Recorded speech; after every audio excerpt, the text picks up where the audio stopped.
सारे व्यूअर्स को मेरी राम राम। आज का सबसे ज्यादा बर्निंग क्वेश्चन ये है कि सीईटी कब कंडक्ट कराया जाए। क्या एसएससी सीजीएल 2022 में सीईटी होगा? क्या एसएससी सीजीएल 2022 को एसएससी कंडक्ट कराएगी या एनआरए कंडक्ट कराएगी? और इस क्वेश्चन को सबसे ज्यादा हवा कब मिली? 22 मई 2022 को यूनियन मिनिस्टर श्री जितेंद्र सिंह जी ने एक मीटिंग बुलाई जिसमें 6 ऑटोनोमस बॉडीज के हेड को बुलाया गया, जिसमें एनआरए के हेड भी थे। और उस मीटिंग में कहा गया कि सीईटी इस साल के एंड तक हो जाएगा। अब सबसे बड़ा क्वेश्चन सामने ये आया कि क्या सीईटी इस साल के एंड तक होगी या नहीं होगी। इस बारे में कैंडिडेट्स को भी, टीचर्स को भी, जो वीडियो में आप लोगों को स्ट्रेटजी देते हैं उनको भी बहुत बड़ा कंफ्यूजन है कि क्या सीईटी इस साल के एंड तक हो सकती है। इस चीज का आंसर बताने से पहले हमें कुछ फैक्ट्स को देखना होगा, इसलिए मैं आपको कुछ फैक्ट्स बताऊंगा जिसके बेस पे मैं आपको बताऊंगा कि क्या इस साल के एंड तक सीईटी होगा या नहीं होगा। क्या एसएससी सीजीएल 2022 एनआरए कंडक्ट कराएगी या एसएससी कंडक्ट कराएगी। इससे पहले एक जरूरी बात, अगर आप एसएससी सीजीएल की तैयारी कर रहे हो तो ओली बोर्ड के फ्री मॉक्स का लिंक डिस्क्रिप्शन में है। इस फ्री टेस्ट में आपको डिटेल्ड सॉल्यूशन एंड एनालिसिस भी मिलेगा, जिससे आप अपनी वीकनेस का पता लगाकर अपना स्कोर काफी इंप्रूव कर पाओगे। इस टेस्ट को देने से आपको अपनी ऑल इंडिया स्टैंडिंग का भी आइडिया लग जाएगा। और अगर आप एसएससी और रेलवे दोनों की तैयारी कर रहे हैं तो एक सिलेक्शन स्पेशल कॉम्बो भी है, जहां अभी डबल वैलिडिटी ऑफर चल रहा है। Coupon code SCLECT select use करने पर आपको डबल वैलिडिटी मिल जाएगी। आपको इस कॉम्बो में live classes, live practice sessions, 500 से भी ज्यादा टेस्ट, पास्ट ईयर के पेपर और जीके सप्लीमेंट भी मिलेंगे। सभी लिंक्स डिस्क्रिप्शन में हैं, तो इस फ्री टेस्ट और स्पेशल कॉम्बो का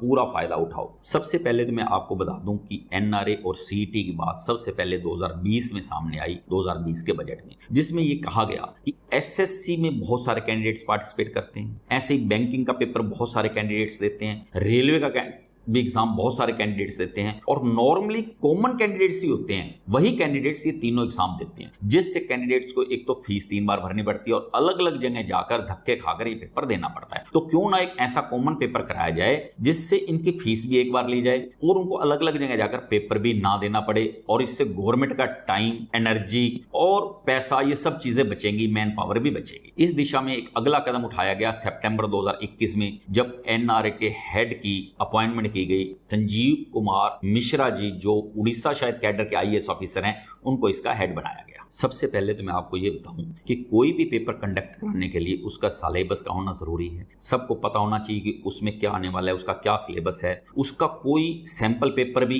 प्रोवाइड कराया जाता है कैंडिडेट्स को भी, इस टाइप का पेपर आएगा। एग्जाम पैटर्न भी बताया जाता है, कितने क्वेश्चन आएंगे, कितने पार्ट्स होंगे, कौन सा क्वेश्चन कितने मार्क्स का होगा, कितनी नेगेटिव मार्किंग होगी, नहीं होगी, ये सब बताया जाता है। तो अभी तक मेरे हिसाब से एनआरए की तरफ से ऐसा कुछ नहीं बताया गया, ना सिलेबस है, ना एग्जाम पैटर्न है, ना कोई सैंपल पेपर है।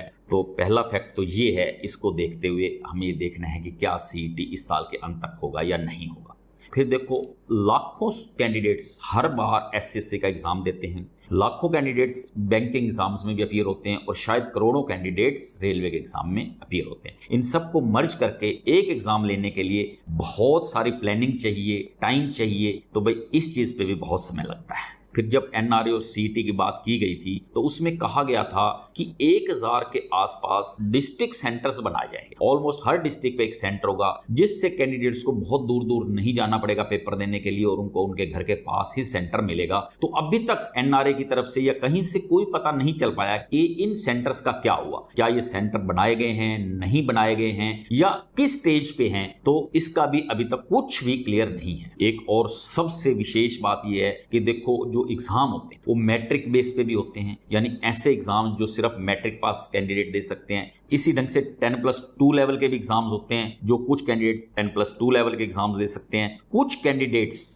ग्रेजुएशन लेवल के एग्जाम्स दे सकते हैं। तो इस बारे में भी अभी कुछ नहीं कहा गया कि कौन सा एग्जाम पहले होगा, मैट्रिक लेवल वाला, 12th लेवल वाला या ग्रेजुएशन लेवल वाला, और क्या ग्रेजुएट्स जो होंगे वो 10th वाला और 12th वाला पेपर दे पाएंगे या नहीं दे पाएंगे। अभी ये चीज भी क्लियर करनी बाकी है। अभी तक ये भी क्लियर नहीं है कि जो एनआरए के हेड अपॉइंट किए गए थे 2021 में, उनका ऑफिस कहां है, उनको किस ऑफिस में कहां अटैच किया गया है, क्या एनआरए के लिए कोई अलग से ऑफिस बनाया गया है या नहीं बनाया गया है। फिर इसकी कोई अभी वेबसाइट भी सामने नहीं आई है कि एनआरए की वेबसाइट अभी बनी है या नहीं बनी। फिर इसके साथ साथ आप देखो कि कोई स्टाफ के बारे में भी पता नहीं चला, कहीं कोई वैकेंसी सामने नहीं आई कि एनआरए के लिए कोई स्टाफ अपॉइंट किया गया है या नहीं, और ना ही अभी ये पता है कि कहीं से डेपुटेशन पे स्टाफ आएगा या नहीं। तो ये सब चीजों के लिए स्टाफ की भी बड़ी जरूरत पड़ती है, ऑफिस की भी जरूरत पड़ती है, तो ये भी अभी कुछ भी क्लियर नहीं है। अब जो एग्जाम्स पहले कम्पिटिटिव एग्जाम्स हो रहे हैं, कहीं क्वांट्स नहीं आ रहा है, कहीं इंग्लिश नहीं आ रही है, तो जो अब एग्जाम लिया जाएगा वो उसमें क्या क्या आएगा, क्या क्या नहीं आएगा, क्या इंग्लिश आएगी, कितने मार्क्स की आएगी, क्या क्वांट्स आएगा,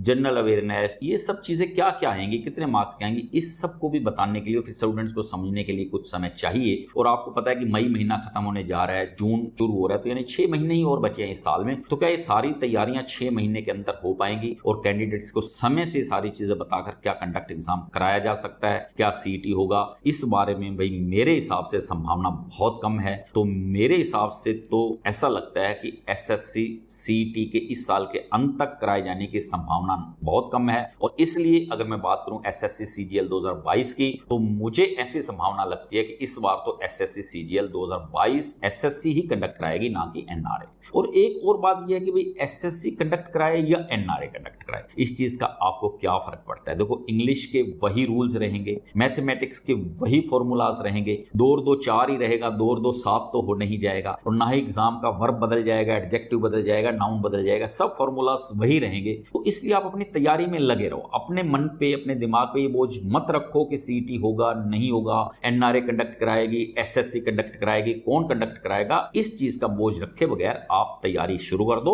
शुरू क्या, आप तैयारी करते रहो जिन्होंने शुरू कर दी है, और ये बहुत प्रीशियस टाइम है, इस समय को आप बिल्कुल यूटिलाइज करो, वेस्ट मत करो और तैयारी में लग जाओ। और अगर मैं आपको नोटिफिकेशन के बारे में बताऊं तो मेरे हिसाब से जून फर्स्ट वीक में तो आईबीपीएस आरआरबी का नोटिफिकेशन आने वाला है, और उसके बाद एसएससी सीपीओ का नोटिफिकेशन भी मेरे हिसाब से अगस्त में आने वाला है, क्योंकि ऐसा एसएससी के द्वारा कहा गया था। और जब एसएससी सीपीओ का नोटिस अगस्त में आने वाला है, तो इस हिसाब से मुझे ये लगता है कि एसएससी सीजीएल का नोटिफिकेशन अक्टूबर या नवंबर महीने में आ जाएगा। तो अब इसके नोटिफिकेशन आने में भी इस हिसाब से बहुत कम समय बचा है। तो भाई आप अपनी तैयारी में लग जाओ, खूब मेहनत करो, जी जान से मेहनत करो, और यूं कहो कि इस पेपर को हम फाड़ देंगे और सफलता हासिल करेंगे और अपनी ड्रीम पोस्ट लेंगे।